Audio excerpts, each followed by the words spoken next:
Ikapitong istasyon, ang pagtulong ni Simon Cireneo kay Jesus sa pagbubuhat ng krus.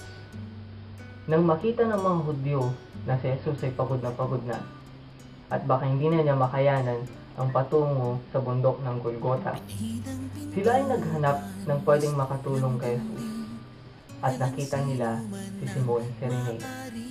Noong una, ayaw pang tanggapin ni Simon na tulungan si Jesus.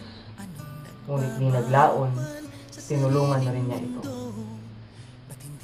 Si Simon ay larawan ng mga Kristiyano na ibig sumunod at makiramay sa pagliligtas ni Jesus.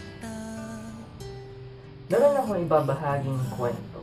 Kwento ng isang lalaki habang siya ay kumakain sa isang kainan.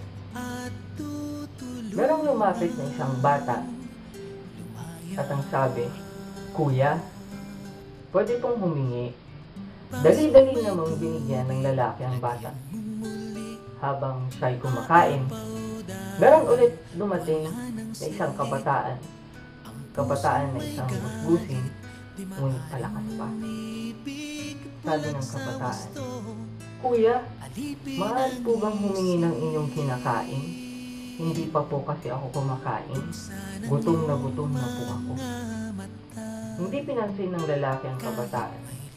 Dahil gutom nga ang kabataan, pinilit niya ang lalaki. Di naglaon, binigyan na rin ng lalaki ang kabataan. Kung mapapansin natin ang kwento, wala itong pinagkaiba sa kwento ni Simon Cireneo. Kailangan pang pilitin para lang tumulong sa iba. Dahil pinipili lamang niya kung sino ang kanyang tutulungan. Minsan sa ating buhay, ayaw natin o di kaya umiiwas tayo sa pagtulong sa iba. Iniisip lang natin ang ating sarili at sariling kapakanan. Ayaw nating mapagod o di kaya maabala sa ating ginagawa. Gaya nga ng sabi sa isang kanta, "Walang sino man ang nabubuhay para sa sarili lamang. Walang sino man ang namamatay para sa sarili lamang."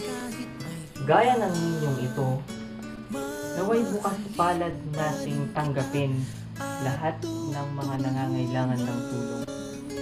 Naway bukas palad rin nating tulungan lahat ng mga taong lumalapit sa atin nang walang pag-aalinlangan ng buong puso.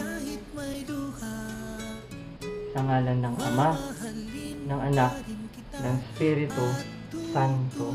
Amen. Pinakamamahal po naming Ama, kami po ay nagpapasalamat sa inyong pagmamahal. Naway maibahagi po namin ang inyong pagmamahal sa pamamagitan po ng aming pagtulong sa lahat ng mga nangangailangan. Amen. Sa ngalan ng Ama, ng Anak, ng Espiritu Santo. Amen.